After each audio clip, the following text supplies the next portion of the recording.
Le dernier combat de l'animé Pokémon Soleil et Lune, les gars, vient tout juste de se terminer dans l'épisode 144. On a eu droit à un affrontement épique entre Sacha et Royal Mask, ou plutôt entre Sacha et le professeur Euphorbe, les amis, pour décider de qui était vraiment El Numéro Uno, El Famoso, maître de la ligue incontesté et tout simplement aussi le plus fort dresseur d'Alola. On avait d'un côté les amis Sacha du Bourg-Palette qui venait de remporter la ligue entre guillemets avec tous les autres dresseurs, qui devait du coup affronter dans une super finale Royal Mask, l'enfant prodige d'Alola, qui était aussi bien évidemment Euphorbe, comme vous le savez tous, un mec qui était considéré comme invincible, qui cumulait tous les exploits au sein de la région d'Alola. Sacha a du coup lui voué une énorme admiration pour la personne qu'il est, mais bien évidemment aussi envers son enseignant qui est donc le professeur Euphorbe, qu'il a pris sous son aile dès son arrivée à Alola, qui lui a appris beaucoup de choses sur les dresseurs, les entraîneurs, les entraînements, tout ce qui concerne aussi la nature, etc.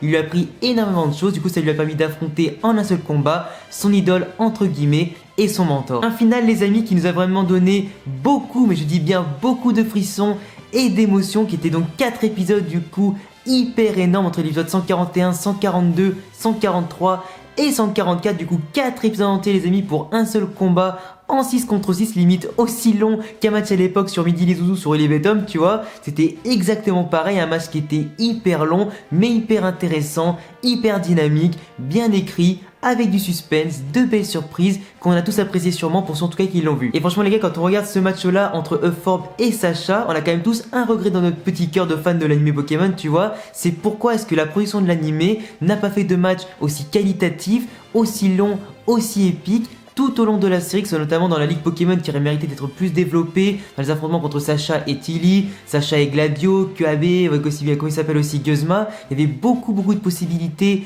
de développement, de faire des matchs encore plus épiques que des 1v1, que des 2v2 ou 3v3, tu vois. Ça pouvait être encore mieux fait dans son déroulement, dans sa création. C'est aussi dommage aussi que dans tout l'anime en général de les saisons d'Alola, on n'a pas eu droit à des combats plus ou moins épiques. Il a fallu attendre 140 épisodes pour que ça arrive. Après heureusement, comme on peut le dire, c'est mieux vaut tard que jamais, mais je suis quand même très déçu d'avoir attendu 140 épisodes pour ça. Même si bien évidemment on a eu droit à énormément de frissons, beaucoup de rebondissements, on avait quand même de chaque côté deux grosses équipes, deux très bons dresseurs qui ont quand même derrière eux un background, de l'expérience, de l'entraînement, qui ont quand même su surmonter beaucoup d'obstacles dans leur carrière de dresseur, qui sont du coup hissés au sommet et qui méritent bien sûr leur réputation. On avait les amis de chaque côté, deux équipes qui étaient vraiment très équilibrées, qui couvraient la plupart des types, force, faiblesse, qui étaient quand même hyper sympa. Même celle de Sacha les amis, quand vous pouvez critiquer, il y a de ça quelques épisodes, finalement quand tu la regardes dans son ensemble, elle est quand même équilibrée, elle couvre tous les types, elle est quand même assez intéressante, pas mal de diversité tactique et stratégique. T'as quand même Pikachu,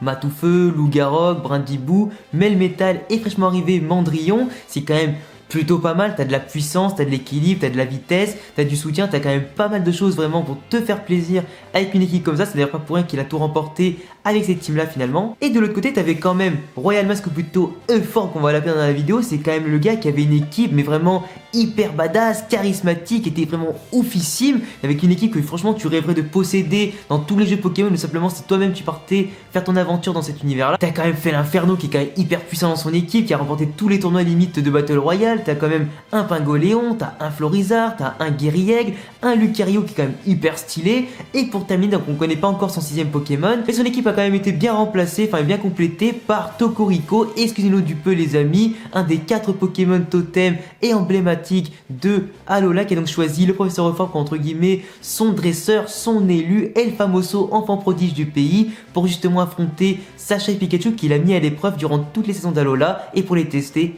une dernière fois. Après les amis, pour pas vous résumer tout ce que vous avez déjà vu dans les 4 épisodes, ce serait quand même hyper long de détailler chaque étape du combat. J'ai simplement développé certains aspects, certains combats symboliques en tout cas qu'il y a eu dans cet affrontement là. Il y a eu quand même énormément de belles choses, énormément de symboliques, et c'est donc intéressant d'en parler ensemble. Que ce soit les amis, pour commencer, l'affrontement entre Felinferno et Matoufeu, l'élève contre le maître, le petit Flaméo qui a évolué en Matoufeu, qui du coup est entraîné plusieurs fois par le Felinferno de Royal Mask, qui a de côté entraîné, qui a été poussé vers l'avant pour se développer, devenir plus fort, grandir, essayer un petit peu de dépasser son mentor, l'exemple sur lequel en tout cas il s'est appuyé pour progresser. On a eu un bel affrontement entre les deux. Felinferno quand même a pris largement le dessus dès le début du combat. Il a encaissé easy toutes les attaques de Matoufeu, il a à chaque fois renvoyé les siens, il a mis des gros coups dans la tronche, dans le bide, sur les côtés, il a envoyé voler à 4 coins du terrain.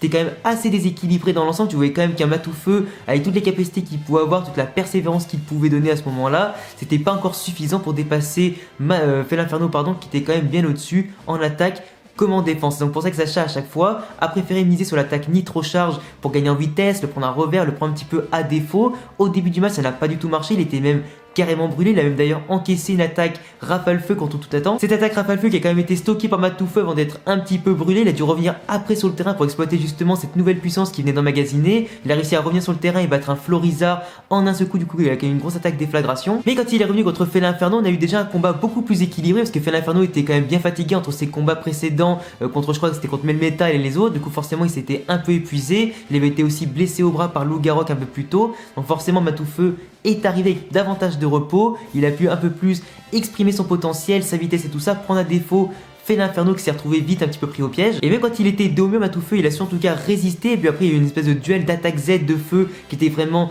magnifique à voir, les graphismes étaient vraiment pétants, on avait aussi de belles musiques à côté qui venaient accompagner du coup ce combat d'exception. Et c'est justement aussi à ce moment là que Matoufeu, tout confiant en lui, a appuyé dans ses réserves, a sauté dans l'attaque Z, défoncé Felinferno, évolué juste après sa victoire, pour ensuite malheureusement pour lui s'écrouler comme c'était jamais vu avant après une évolution. Donc en tout cas Sacha a enfin pu avoir un Felinferno, évoluer en tout cas son Pokémon Starter jusqu'au bout. On l'a attendu pendant 140 épisodes, c'est enfin arrivé. Malheureusement il n'a pas eu la gloire qu'il méritait sur l'instant, mais il a quand même vaincu son mentor dans ce combat là, du coup chapeau à lui. Après grosse déception vraiment pour Lou Garok, je m'attendais vraiment à ce qu'il fasse une grosse prestation. Finalement il est arrivé tout aussi badass qu'il peut être d'habitude, il a simplement blessé au bras Felinferno, ce qui est quand même bon, soit dit en passant, un énorme exploit qui lui a quand même beaucoup servi à Sacha par la suite dans le combat. Malheureusement contre Guerriègle, il a pas fait long feu, il a essayé de le toucher malgré l'avantage de type, mais malheureusement pour lui, forcément un adversaire en l'air aura peut-être l'avantage en termes de situation, moins de type, mais en tout cas Guerriègle a su parfaitement jouer sur ça pour prendre à revers